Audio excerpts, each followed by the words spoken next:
En primera plana, Carlos Herranz. Bienvenidos en Primera Plana, un programa de Radio France Internacional y de France 24 en el que, ya saben, cada semana analizamos un asunto de repercusión global con nuestros analistas, periodistas y especialistas desde nuestros estudios en París. Ya saben que desde estas semanas no podemos, por motivos de la crisis sanitaria, tener invitados en el estudio. Es por ello que nuestra logística cambia, pero no el espíritu del programa. Hoy tenemos una versión confinada de En Primera Plana, una versión a distancia por teleconferencia, pero desde luego con el mismo espíritu con el que lo hacemos cada semana. Vamos a analizar la complicada respuesta que Europa está teniendo que dar a esta crisis sanitaria cuando se ha convertido junto a Nueva York un poco en el epicentro de esta crisis del coronavirus. Para ello nos acompañan cada uno desde su casa, bien confinado y en perfecto estado de salud, espero. Desde Bruselas, nuestra corresponsal de RFI France 24, Esther Herrera. Bienvenida. Buenos días, Esther. Buenos días. Carmen Vela, corresponsal de la cadena SER en Francia. Bienvenida, Carmen. Gracias, buenos días. Delia Runategui es periodista independiente, especialista en economía. Delia, buenos días. Buenos días, Carlos. Y desde Luxemburgo, David Marguerite, que es director del think tank European Data Lab. Bienvenido, David. Gracias, buenos días. Bueno, pues todos confinados y, lo más importante, con buena salud, que eso es lo importante. La respuesta europea a la crisis sanitaria es hoy nuestro asunto en Primera Plana.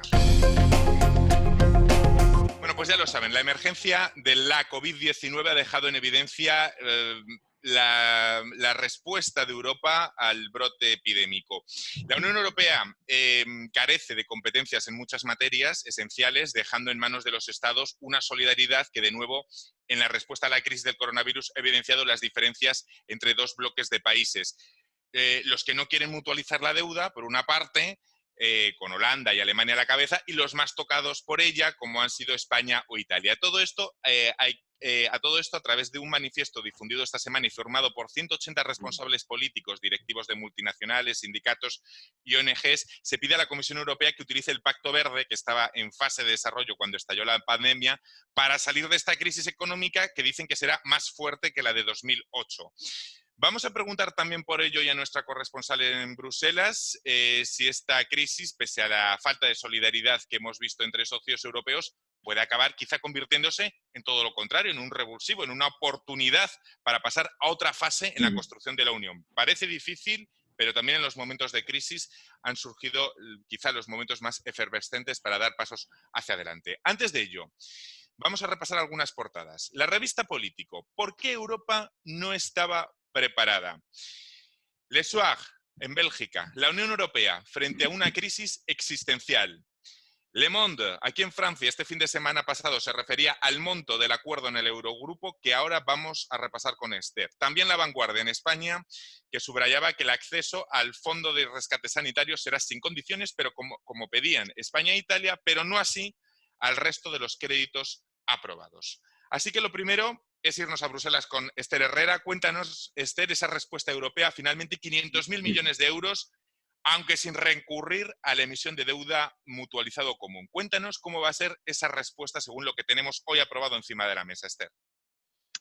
Sí, así es. Bien, se trata de una triple red de seguridad de 500.000 millones de euros, como comentabas, lo que aprobaron los ministros de Finanzas la semana pasada. Se trata, por una parte, de ayudar a las empresas, luego a los trabajadores por cuenta propia y a los países que necesiten liquidez para comprar material y equipos sanitarios. El mismo presidente del Eurogrupo, Mario Centeno, admite que aún así esto no es suficiente, sino que Europa necesita algo más, una ayuda incluso billonaria, con B. Por ello, los jefes de Estado y de Gobierno, la semana que viene, vuelven a reunirse para hablar de la creación de un fondo de recuperación económica para los países para hacer frente a este tsunami devastador que es esta pandemia. Ahora la clave será ver cómo se financia. La presidenta de la Comisión Europea, Ursula von der Leyen, insiste en que los presupuestos europeos que actualmente se están negociando son suficientes para capear esta recesión económica.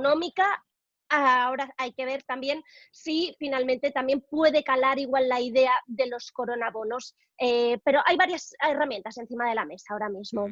Ahora vamos a hablar de los coronabonos y también de esas otras herramientas derivadas de la crisis de la deuda de 2008, por la que serían favorables a actuar, digamos, el bloque de los países del norte. Pero antes de ello, ¿qué les parece lo acordado? ¿Suficiente? ¿Mejorable? ¿Quién quiere poner adjetivos a lo acordado? A ver, Delia, Carmen, David, quien quiera. Estamos pienso... empezando. Por favor. Sí, Carmen, dale. Carmen. No, yo creo que hay tres mecanismos, como ha citado Esther. Uno de ellos es muy nuevo, es 100.000 millones para una red de solidaridad para el empleo, es decir, para sostener los seguros de paro, digamos, de los países. Es la primera vez que se hace. Hasta la presidenta del Banco Central Europeo, Lagarde, ha dicho que en realidad es un principio de mutualización porque todos los países están detrás y que es el principio quizá que vendrán otros. El otro probablemente será el Fondo de Solidaridad, quizá no para ahora mismo, pero se está pensando en cómo mutualizarlo. Es muy difícil. Yo creo que hablamos de solidaridad, pero daros cuenta que si se hace lo que quiere Francia, que es un fondo de solidaridad que se beneficie sobre todo los países que más están azotados por la pandemia, en estos momentos serían España, Italia y Francia, bueno, pues podría darse el caso perverso de que países como Bulgaria, Rumanía, muchísimos más pobres que estos tres que he citado, tuvieran que apoyar o que incluso pagar más por los países más ricos de la Unión Europea. Es muy difícil. Yo creo que Esther estará de acuerdo que en el detalle de cómo se financie ese fondo, pues se podrá decir que es solidario o no, pero es muy difícil realmente hacerlo de manera que a todos los países les parezca justo, ¿no? Esta semana, precisamente, yo leía una entrevista al expresidente de la Comisión Europea, Jean-Claude Juncker, en el diario El País, que decía que tarde o temprano, en el largo horizonte, los coronabonos, es decir, la mutualización de la deuda, se abrirían paso de alguna forma, que era una cuestión de tiempo. No sé si coinciden o no. Delia. Yo pienso que antes que nada estaba siendo bastante optimista, está siendo bastante optimista, pero es cierto que ya al firmar el primer acuerdo con una suma tan grande como son 500.000 millones de euros, es un primer paso y da esperanza de consenso y sobre todo yo creo que hay una unificación en el sentido que esta pandemia, este virus, ha hecho sentir a la Unión Europea y a ciertos países más que otros muy débiles y sobre todo que ha dado una imagen de debilidad, pero no solamente de Italia, de España en tanto que países, sino en tanto que bloque. La Unión Europea se ha debilitado y yo creo que eso crea una conciencia colectiva. Entonces yo creo que es posible imaginar que pueden haber los famosos coronabonos. David, que estudia mucho todo lo que pasa en la Unión Europea. David, ¿puede esta pandemia obligar a la Unión Europea a romper uno de los que ha sido siempre mayores tabúes y crear alguna forma de deuda mutualizada, sea del tipo que sea? Sí, bueno, antes de esta pregunta, creo que con el plano que hemos descrito ya hay una cosa, es que hay un montón de dinero en la mesa, pero no representa mucho dinero por la importancia de la crisis que conocemos ahora, porque esta semana, por ejemplo, el FMI dio su previsión de crecimiento por el año que viene, están muy, muy malo, que en la zona europea, por ejemplo, las previsiones son de menos 7%, de 7% del PIB, que es casi 1.000 millardos de euros. Entonces, cuando ponemos todo en el mismo plano, podemos ver que millones de euros no es mucho en comparación de lo que va a costar esta crisis. Y sobre la cuestión de la pregunta de los coronabonos, bueno, Juncker, creo que ahora mismo hay una presión muy fuerte sobre los países de la Unión Europea para crear estos bonos, como lo has dicho ya de Juncker y su frase. También Christine Lagarde, el presidente del Banco Central de Europa, ha dicho que sería una herramienta muy importante para ayudar a los países y sí, creo que estamos todavía muy lejos de este tipo de mutualización de la deuda, pero también estamos más cerca que 10 años pasados durante la crisis de 2008. Vamos a ver cuánto de cerca estamos y cuánto de lejos. Esther, desde Bruselas, cuéntanos, ¿qué serían los coronabonos? Para situarlo, esta mutualización de deuda, para explicárselo a nuestros espectadores y oyentes de América Latina y dentro de Europa, ¿quiénes estarían a favor y quiénes en contra? Para centrar lo que es el tema de los coronabonos. Cuéntanos. Los coronabonos, como bien explicas, es la mutualización de la deuda. Su origen viene de los conocidos como eurobonos, pero ahora se le llama coronabonos. Es una idea que nació ya en la anterior crisis económica, iniciada en 2008.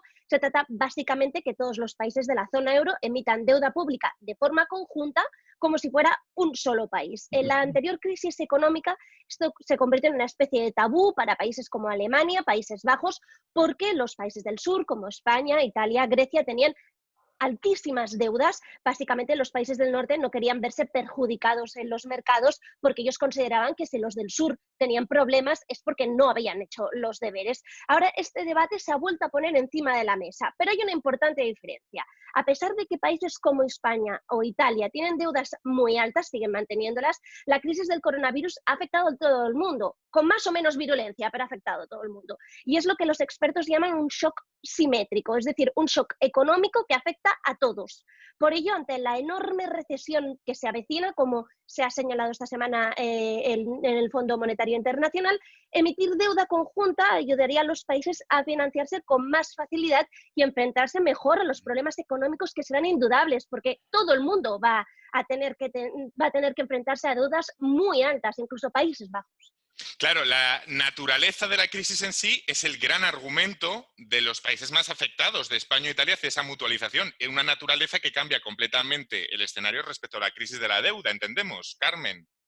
Sí, porque en esta ocasión nadie puede decir que los países tienen la culpa de haber hecho algo mal. El virus no tiene fronteras, como se ha repetido durante mucho tiempo y como estamos viendo, y la virulencia del virus, valga la redundancia, está siendo impresionante en todos los países sin ninguna culpa. Es decir, es verdad que los sistemas sanitarios hemos comprobado que no son los mismos y en eso sí que tenemos que hacer los deberes algunos países.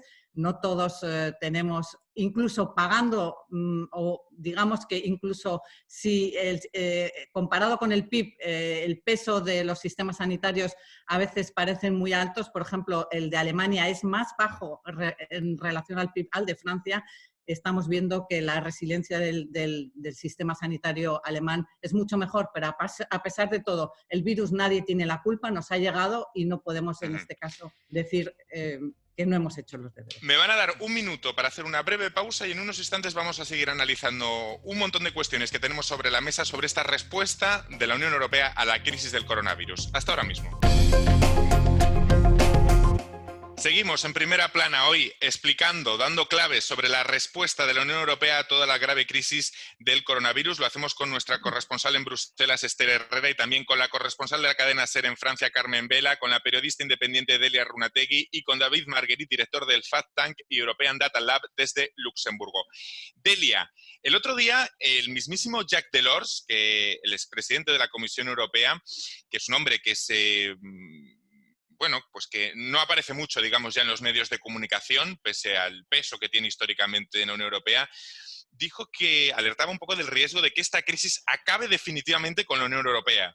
Claro, que lo diga él nos pone a todos un poco a temblar, ¿no? No sé si exageraba o estaba en el realismo más puro y absoluto. A decir verdad, yo creo que no exagera. Yo creo que no se pronunciaba hace como 5 años, no se escuchaba nada de parte de él. Y no creo que sea una exageración porque el riesgo existe.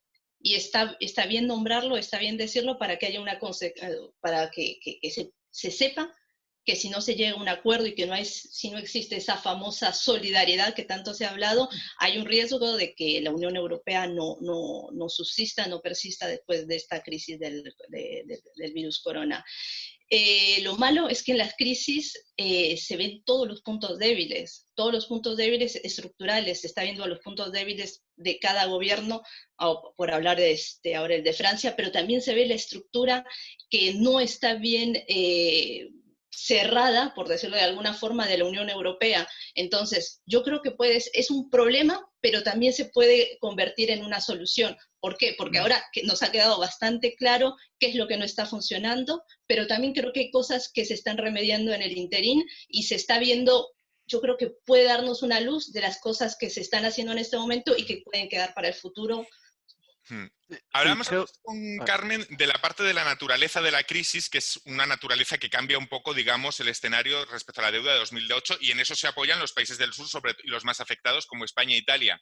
Pero haciendo un poco de abogado del diablo y viendo las cosas al revés, ¿no se teme también que un esfuerzo de solidaridad con el sur aumente el euroescepticismo en países del norte, como ya ocurrió durante la crisis griega y la aparición de partidos como el euroescéptico Alternativa por Alemania en Alemania? Es decir, ¿no se teme del otro lado que pueda pasar eso? ¿Cómo lo ven, David? Carmen. No, David. No, Carmen, va. No, yo creo que está habiendo, es verdad que hay un riesgo, pero estamos viendo una ola de solidaridad impresionante, primero a nivel de vecindad. Es decir, no podemos hablar solo del dinero. Alemania, pero también Suiza y también Luxemburgo se han llevado enfermos gravísimos de Italia y de Francia, del norte de Francia, para curarlos en sus hospitales. Al principio hubo una ola de pánico, se cerraron fronteras, en fin, se cerraron fronteras, se prohibió la exportación de algunos productos, pero eso se ha corregido. Yo creo que cuando Delors hablaba, era en los primeros momentos que verdaderamente dimos una imagen todos los países bastante deplorable, pero que eso se ha corregido y que tenemos esa oportunidad. Yo no he visto nunca en la prensa alemana, por ejemplo, esa ola de solidaridad de políticos, de periodistas, editoriales del Spiegel, del Süddeutsche, del Frankfurter, pidiendo coronabonos, pidiendo una mutualidad en estos momentos, una mutualización de la deuda. Es decir, hay un nuevo espíritu. Incluso cuando decimos que Alemania es tan reticente como Holanda, es verdad que yo creo que la posición de Merkel no es tampoco exactamente la misma que en la crisis de 2008. Incluso se ha conocido los enfrentamientos que tuvo Merkel con Rutte, con el primer ministro holandés, por algunas declaraciones, alguna posición muy, muy cerrada. Es decir, no estamos exactamente, yo creo, en el mismo escenario, David. No, claramente que no. Y como lo hemos dicho, porque estamos en una situación completamente diferente de la crisis de 2008. Ahora la crisis toca a todo el mundo y tiene nada que ver con la economía, con el presupuesto de los y sí, por eso tienen una posición un poquito diferente, sobre todo Merkel. Pero hay que entender que por estos países que ahora tienen porque la pregunta la más importante por estos países es que los países, el Alemania o los Países Bajos, por ejemplo, pueden tomar préstamos en un costo muy bajo y en contra que los otros países, los países del sur, tienen una tasa de interés muy alta. Y entonces ponemos todo juntos, vamos a tener una tasa media, digamos, y entonces por Alemania o Holanda, bueno, el costo del préstamo va a estar más importante. Y por eso poner la deuda mutualizada. Vamos a volver a Bruselas con nuestra corresponsal Esther Herrera. En caso de no llegar a esa deuda mutualizada, Esther, ¿hay alguna solución que vaya cobrando verosimilitud, como el fondo que propuso Francia, que a lo mejor es una forma de mutualizar la deuda, pero que quizás asuste menos en algunas capitales como La Haya o Berlín? Sí, la propuesta de Francia se discutió en la última reunión del Eurogrupo, pero es verdad que sobre todo recibió el apoyo de los países del sur, como España, Portugal e Italia. Lo que sí es cierto es que es técnicamente una mutualización de la deuda, pero de forma limitada. Entonces, esta temporalidad podría hacer convencer a países como Países Bajos y Alemania. Esto es algo que hay que ver, porque es verdad que Países Bajos se ha centrado mucho en el no, pero es verdad que se escuda mucho en lo que diga su Parlamento, eso es cierto, pero sí que es cierto que ha rebajado un poco el tono. En la semana pasada, en la reunión del Eurogrupo, se pudo ver realmente que pudo bajar ese tono y podría generar ese consenso. Además, Alemania y Francia hicieron ahí un importante eje en la última reunión del Eurogrupo, intentaron actuar como de mediadores, y ese papel de mediador de Alemania, que se ha relajado, como hemos escuchado antes, yo creo que podría funcionar. Hay quien atribuye parte del problema a la falta de liderazgo en las instituciones y se vierten críticas hacia Ursula von der Leyen en la Comisión, a Charles Michel en el Consejo, a Mario Centeno en el Eurogrupo. Pero también hemos asistido muchas veces a críticas infundadas estos días hacia la propia Unión Europea. Inmóvil, lento actuación. El problema de base también es explicar las competencias y el margen que tiene la propia Unión, y que los Estados muchas veces han sido recelosos para delegar más soberanía, ¿no? Y eso a lo mejor no lo hemos llegado a explicar bien. Carmen. En efecto, es una unión de estados soberanos y la mayoría de los países incide cada vez en esto. Ha habido intentos de hacer una Europa federal, pero eso se ha quedado hace muchos años en un sueño para algunos y en otros que nunca la han querido, ¿no? Y no miramos a nadie porque estamos en un país que nunca ha querido esa federación, digamos, ¿no? En todo caso, bueno, tenemos lo que tenemos y es verdad que con estados soberanos pues no podemos pedir a la Unión Europea que sea así de fuerte, pero a veces los líderes europeos también tardan un poquito en reaccionar. Yo creo que podían haber tenido más imaginación, incluso en las palabras. Cuando se habla de un plan Marshall está muerto hace muchos años, Marshall fue americano, Marshall fue un general y propuso una ayuda económica para después de la guerra. Podríamos proponer a cualquier nombre europeo y no estaría mal, ¿no? David, una crisis como esta puede servir para corregir la falta a lo mejor de implicación política y de dotación política que sufre la Unión Europea, que quizá arrancara ya desde hace tiempo con el Tratado de Lisboa, con los noes a la Constitución por parte de Francia y de Holanda. ¿Puede haber un impulso político forjado en esta crisis del coronavirus? Sí, sí, claramente podemos ver algo de nuevo. Un ejemplo muy fácil quizás lo saben ya, pero en Europa tenemos el Pacto de Estabilidad Económica, por ejemplo, y tenemos como criterios que países hay que respetar algunos criterios, como el déficit de un país no tiene que ser menos de 3%, por ejemplo. Y ahora hemos hecho una pausa de este pacto y, bueno, la Comisión ha dicho, bueno, pueden gastar dinero y dinero y dinero. Y este punto es algo muy fuerte porque hemos hablado de este punto por años. Y ahora vemos que si podemos ir adelante, podemos tener tal vez una Europa más fuerte con un presupuestario más importante. Delia, ¿crees que Europa puede utilizar como trampolín hacia un modelo, por ejemplo, ecológico, como demandan 180 responsables políticos, directivos de empresas, sindicatos y ONGs estos días a la Comisión Europea, que utilice el Pacto Verde que estaba en fase de desarrollo cuando estalló la pandemia para salir adelante de esta crisis? Es decir, ¿puede hacer quizá de la desgracia una virtud la Unión Europea? ¿O no eres tan... Yo creo que realmente no es una opción. Simplemente la Unión Europea se va a tener que reinventar después de esta gran crisis. Obviamente el pacto ecológico es un buen comienzo desde ya, pero sobre todo yo creo que se ha perdido un poco, o se ha ganado, si se quiere decir, el modelo liberal va a tener que cambiar también. La idea de deslocalizar empresas, industrias de mayor importancia estratégica, eso también está en tela de juicio. Yo creo que van a haber muchos cambios de fondo y confío que esos cambios van a reforzar la Unión Europea y porque es necesario hacerlo. Bueno, y en este contexto, Esther Herrera, volvemos a Bruselas. La Comisión Europea ha publicado una especie de regla o de manual para la etapa post-coronavirus, para el desconfinamiento. ¿Qué consejos da a los Estados la Comisión Europea, Esther? Sí, así es. Se trata de una serie de recomendaciones en que, primero de todo, se debe hacer test masivos a toda la población, porque no podemos tener a personas asintomáticas que siguen propagando el virus. Por otra parte, también más equipo y más personal sanitario y, por último, también encontrar una vacuna lo antes posible. De hecho, la presidenta de la Comisión Europea ha organizado una conferencia de donantes para el 4 de mayo para financiar masivamente la investigación de una vacuna. Se trata, por ejemplo, de que también otra de las recomendaciones es que nada va a ser igual, no podemos volver a enero, por lo tanto, tenemos que seguir aún con las normas de distanciamiento social o el uso de mascarillas. Pues desde luego yo creo que esa es una de las pocas certitudes que tenemos, que nada va a ser igual que antes. Acabo con una frase que he leído estos días en prensa europea: o el virus acaba con Europa o Europa acaba con el virus.